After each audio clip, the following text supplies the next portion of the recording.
Pam Bondi stepped into the familiar halls of the Secret Service headquarters, expecting a routine security briefing. The building, usually a model of order and predictability, exuded its characteristic calm until today. As she advanced through the corridors, the usual steady hum of controlled activity had been replaced by hurried footsteps, whispered conversations, and furtive glances that hinted at an underlying urgency. Before she reached the main security checkpoint, a uniformed agent intercepted her with a low, firm command, "Miss Bondi, follow me." There was no room for questions. Her seasoned instincts, honed over years navigating the complexities of high-stakes political environments, alerted her immediately that something was gravely amiss. The agent led her through a series of hidden corridors, far removed from the usual public spaces. The familiar sterile decor was replaced by dim lighting and narrow hallways lined with advanced electronic keypads. At one point, they halted in front of a plain steel door featuring nothing but a blinking retinal scanner. The agent's expression remained unreadable as he informed her, "They're waiting for you inside." With only a hint of hesitation, Pam stepped through. Inside the room, a massive screen dominated one wall. 3 senior agents stood in formation before it, their faces etched with a seriousness that silenced any lingering doubts.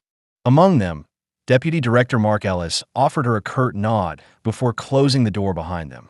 Almost immediately, the screen flickered to life, displaying grainy, black-and-white security footage time-stamped less than 48 hours earlier. The footage revealed a seemingly innocuous scene, a nondescript building in Washington, DCA sedan rolled up to a side entrance, and a man, every inch the picture of cold efficiency, emerged. He paused to glance over his shoulder before slipping silently into the building. The camera then shifted to a dim corridor inside, where he was met by another figure. No words were exchanged. A brief nod was all that passed between them as they disappeared behind a heavy metal door. Ellis broke the silence with measured gravity. The location is a secure, privately owned facility, unlisted in any official directory. A nearby agent elaborated, "A shell company in Delaware with offshore accounts in the Cayman Islands owns it. The evidence we have suggests this isn't a mere covert operation. It's a full-blown cover-up." As Pam absorbed the details, her pulse quickened. The footage continued, now showing a group of 7 well-dressed men gathering around a long table. Their confident, almost smug demeanor suggested they believed themselves untouchable. At one point, an older silver-haired man in an expensive suit placed a thick, manila folder on the table. His impassive expression was punctuated only by a single, deliberate tap on the folder, a gesture that spoke volumes of concealed guilt. The digital log on the screen provided further damning context. 4 of these men, Ellis explained, are U.S. citizens, each with ties to major private industries such as energy, pharmaceuticals, and defense. The remaining 3 are foreign nationals with deep financial links to our policy decisions.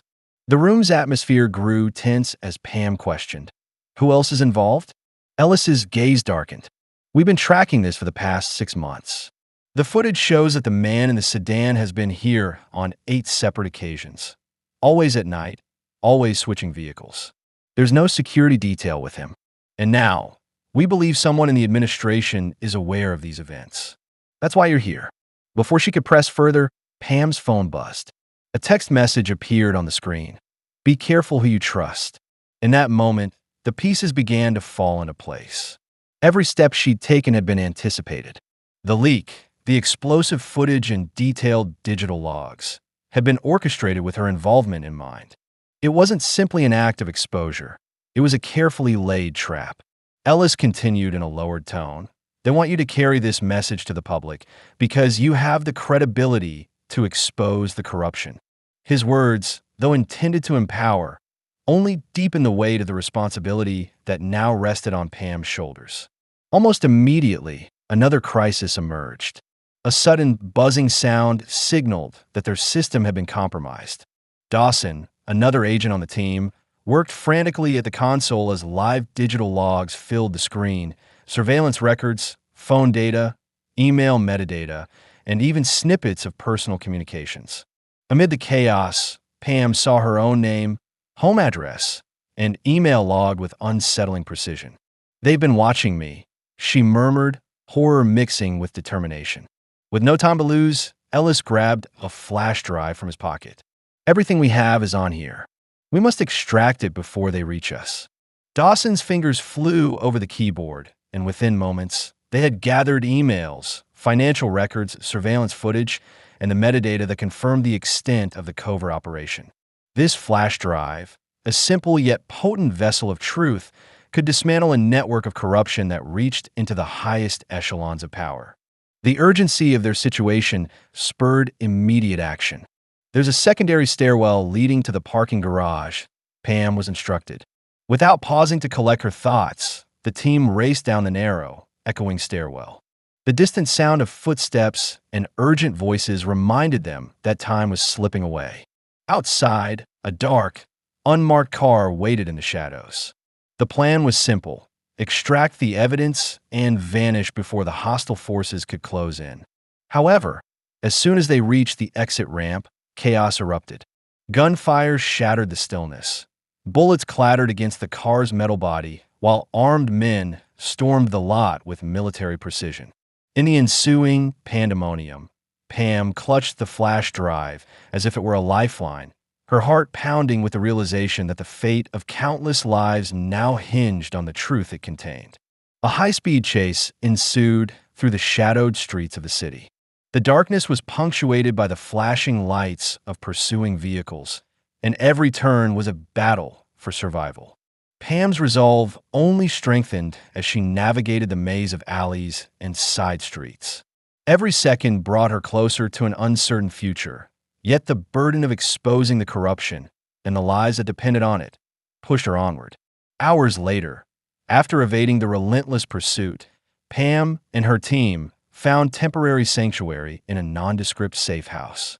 Here, in the relative quiet of their hideout, the full weight of their actions began to register. The flash drive's contents, once extracted, ignited a national scandal. Headlines blared accusations of clandestine meetings, cover-ups, and the abuse of power. In the ensuing days, legal experts, investigative journalists, and everyday citizens alike joined in a public outcry for transparency and accountability. The scandal reached even the highest offices. Judge Ronald Pierce, whose impartiality had long been taken for granted, was placed on indefinite administrative leave, pending a full ethics investigation into his connections with a major financial conglomerate.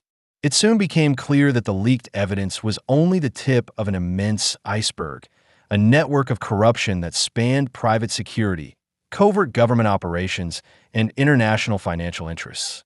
In a quieter corner of this unfolding drama, another story was being written. At a local coffee shop near Victory Park, Caroline Levitt sat across from Malcolm Reyes, stirring her coffee as they reflected on the extraordinary events. "Do you regret standing up?" Malcolm asked softly. Caroline's eyes were steady. "If I had kept quiet, I'd still be hiding in the shadows. Now I can look people in the eye knowing I forced change." Her measured tone resonated with the growing chorus of voices demanding reform. Across the nation, town halls, legal forums, and social media platforms buzzed with discussions on accountability and the urgent need for systemic overhaul. Back in the safe house, as nights slowly gave way to the uncertain light of dawn, Pam Bondi reviewed the contents of the flash drive once more.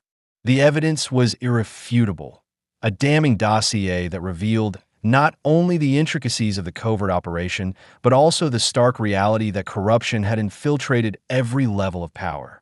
Her mind raced as she contemplated the enormous risk she had taken, yet the determination in her eyes betrayed no regret.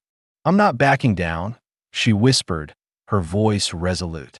Pam's journey was more than a personal crusade. It became a symbol of resistance. The flash drive, with its raw and uncompromising truth, had sparked a movement, a call for integrity and transparency that echoed far beyond the corridors of power. As the investigation unfolded and new policies were proposed to clamp down on corruption, Pam's actions reminded everyone that even in a world where power is bought and secrets are guarded, a single act of courage can alter the course of history. In that moment, as the safe house hummed with the quiet determination of those willing to risk everything for the truth, a profound realization took hold. When truth becomes a matter of life and death, the only way forward is to stand unflinchingly in its light. The battle for justice had only just begun, and with every new revelation, a more transparent and accountable future beckoned on the horizon.